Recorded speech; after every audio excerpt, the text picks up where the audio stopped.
All right. So the card on the bottom of the deck is the Seer. Excuse me. The Seer card, it relates to kind of the High Priestess card in other decks. You see by the owl, this is someone who is very in tune with the mysteries of the night, who has good seeing, keen hearing, someone who understands the way the world works, the way the universe works. The Seer is essential to the heart of her clan, her tribe.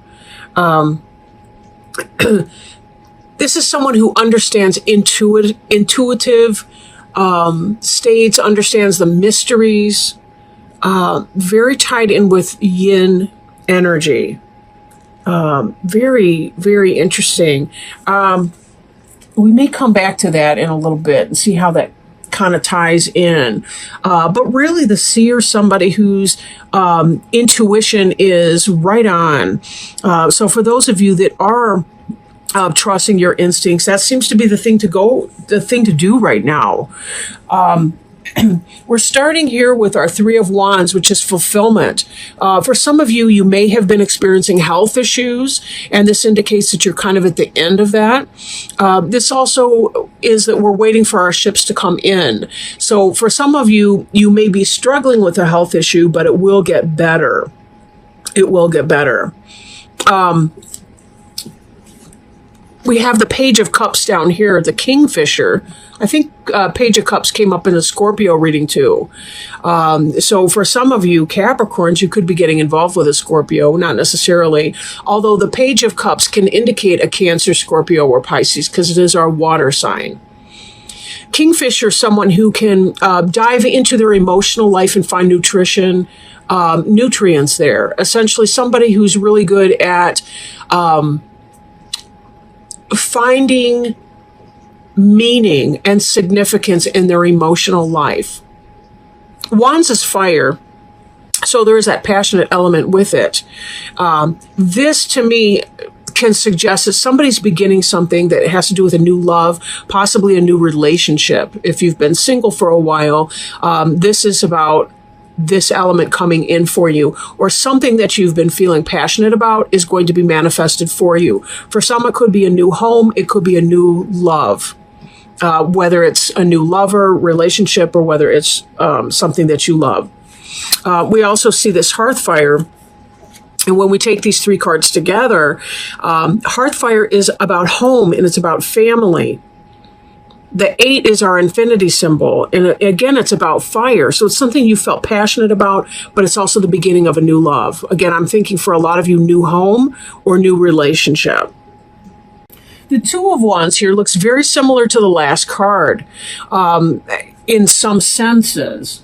This has had to do with some kind of a decision that you've had to make. Some kind of a decision that you've had to make. Maybe you've been dating more than one person and you come to the realization that you're falling in love with somebody. If it's a job opportunity, it's, you're trying to, your ship's coming in, or you've received some job offers and now you're trying to make that choice between those two things. Follow your heart because there is great love coming in here. And fate is even playing a hand. It's very interesting how these cards are playing out. At the center of your reading, we have Ace of Cups, the waters of life. Note that there's a swan image on here. Swans mate for life. This moon figure ties back with our seer. This is kind of a crown piece that's worn. I've seen this image on the Rider-Waite Tarot deck for the High Priestess card. It has to do with intuition, emotion, spirit, understanding, knowledge, a whole different kind of knowledge. Being aware, being plugged in. This ties us back to the seer energy here with the mystery of the night. This is portrayed more as an earth elemental.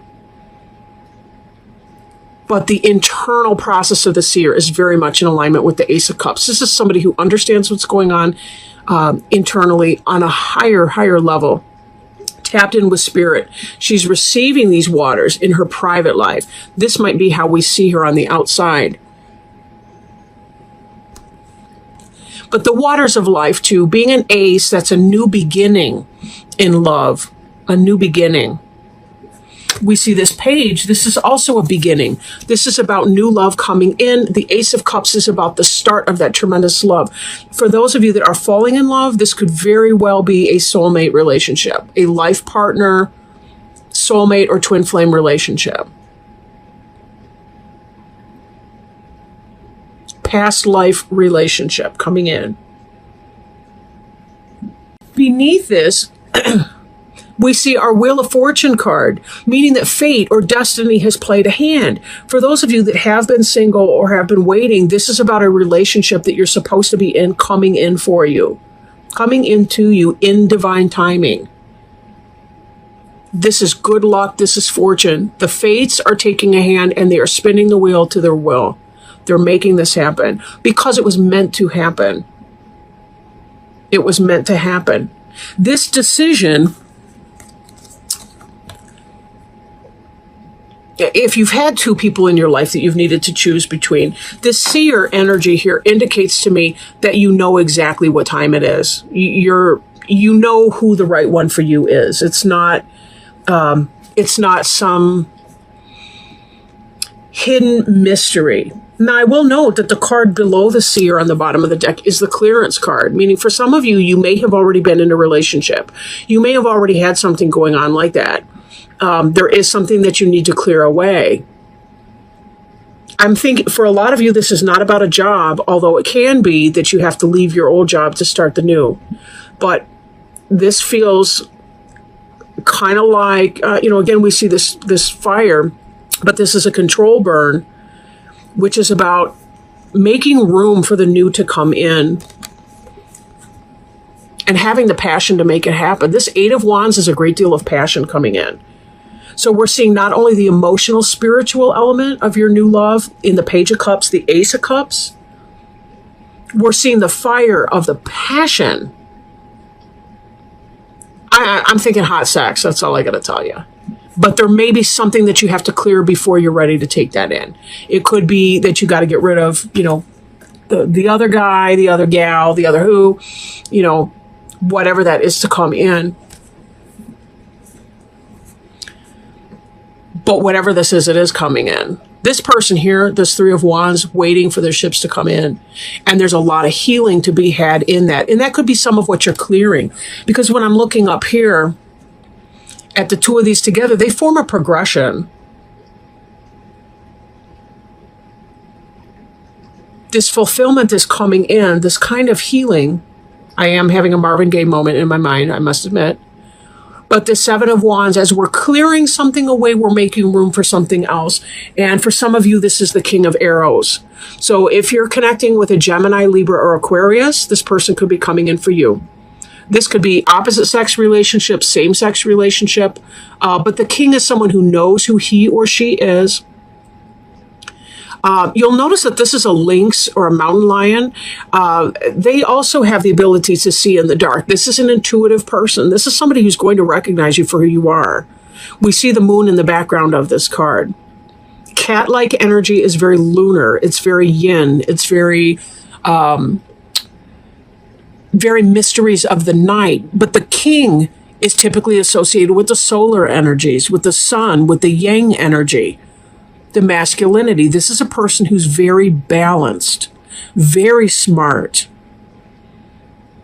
has a good mastery of himself or herself. The only thing I'm thinking, though, there may be a little bit of clearing that needs to happen for one or both of you as you get together. But I don't think it's going to be a big deal because everything else just looks so darn happy. It doesn't look like that you're going to find a great deal of obstacles. Excuse me, that's in the other spot. Okay. So fate definitely has a hand in all of this. It's in this Wheel of Fortune. We see this is coming true for you.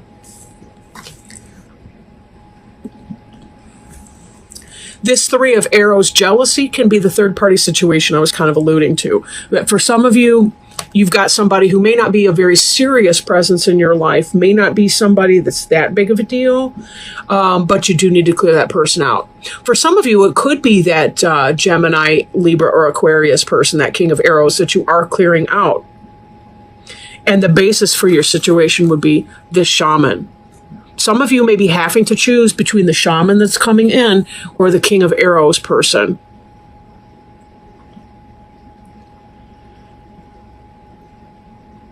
For some of you, the shaman is an air sign. But either the person that's coming in has somebody that they need to let go of. It could be the mother of their kids. It could be the father of their kids. It could be, whoever that is, right? But there is going to be some type of adjustment in that. But this is something that is meant to be. This is you guys are going to recognize each other. It's going to be amazing. I mean, it will be. The heartache part of that is going to suck. The jealousy, some of the heart work that has to be done here, that may be some of it. Because when I'm looking at these two cards here together, the Eight of Wands and the Three of Arrows, both of these are very heart chakra. One is about passion and love burning bright. The other one is about emotional pain and having to let go of someone or some situation. But it might not even be yours or your new partners. It could be, that one or both of you have somebody in your past tense that you need to say bye to. But this is really about a very powerful new relationship. And this seer is the counterpart to the shaman. For some of you, this is about meeting your match. The seer and the shaman are like the high priest and the high priestess in your Rider-Waite tarot deck, right? These two are a healing couple. They're like a power couple in the healing circles, right? This kind of twin flame energy is about bringing healing to people, into community, being able to bounce ideas off of one another, being able to really build that empire together. And a healing empire. There's a reason these two are coming together. It's because this is the fulfillment of a destiny. This is about being able to provide healing for others, because when you work together as partners, your energy becomes amplified and magnified.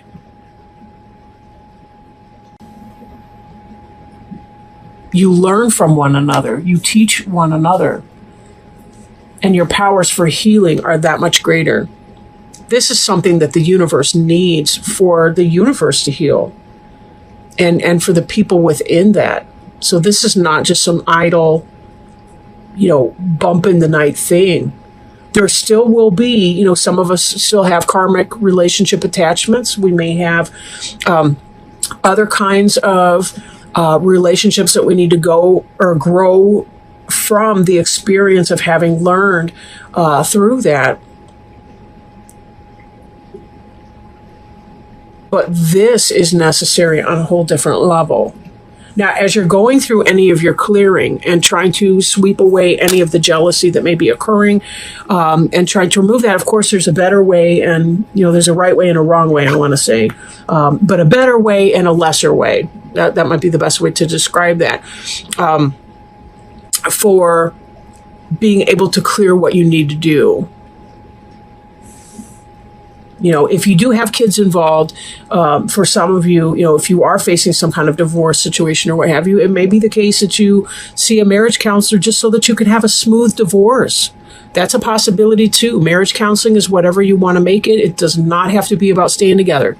Sometimes it's about, acting in the best interest of the kids involved, or trying to get smoothly through some of the paperwork and the financial settlements that can occur. And sometimes marriage counseling is a supportive role in that. So something to consider. But this all is such a beautiful reading. Let me do one more card. This is from our Animal Wise Tarot deck by Ted Andrews. King of Four-Leggeds is gorilla. earth sign, right? The powerful gorilla, the keynotes are strength, nobility, and generosity. The powerful gorilla is the largest of the apes, with broad chests, a muscular neck, and strong hands and feet. Though often described as savage beasts, gorillas are very peaceful and gentle creatures of great nobility, frequently demonstrated by their behaviors towards each other within a community. Although chimpanzees are often recognized as the most intelligent members of the ape family, gorillas are at least as intelligent. When gorilla appears, it heralds the awakening of a more primal strength and recognition of our innate nobility.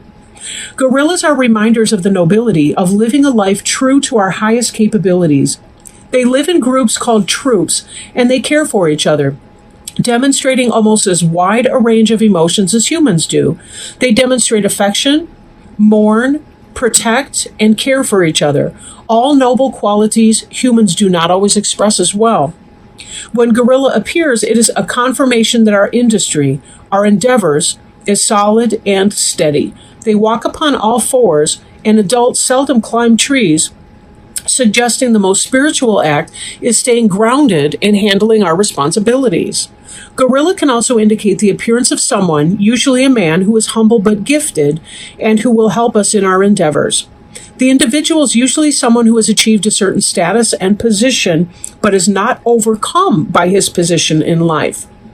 When gorilla appears, it is a reminder that our own strengths, our inner strength and nobility, are about to be recognized. The idea of nice guys finish last does not hold true here. Gorilla reminds us of the nobility of proper living for one's family and community and indicates we are about to be recognized and honored for that. Some questions to ask if we're feeling out of balance in our life. Are we being overly aggressive? Are we trying to assert an authority we do not have? Is someone else? Are we fulfilling our responsibility to the family or community? Are we looking out only for our own needs? Are we being selfish and bullying? So when we look at the ideas of not having a nice guys finish last mentality, but, having inner strength, right? Being humble and gifted and helping us, right? Someone who's achieved a certain status and position, but has not been overcome from it. This is what I was feeling when we were going through the information about the King of Arrows, the links. Kind of having some, a good balance between masculine and feminine energies, like nurturance, but yet protection at the same time. Having a ability to see well in the darkness, but also having associations with the sun as well. Some of these type of energies, that you're coming forward with. This seer shaman mix is really about having two people who are well-rounded in and of themselves coming together into a partnership that's even bigger and more expansive than the two of them as individuals, right? Kind of this idea that the sum is more than the parts. Very positive energy, very positive. You guys have a lot to look forward to coming up here in the next couple weeks.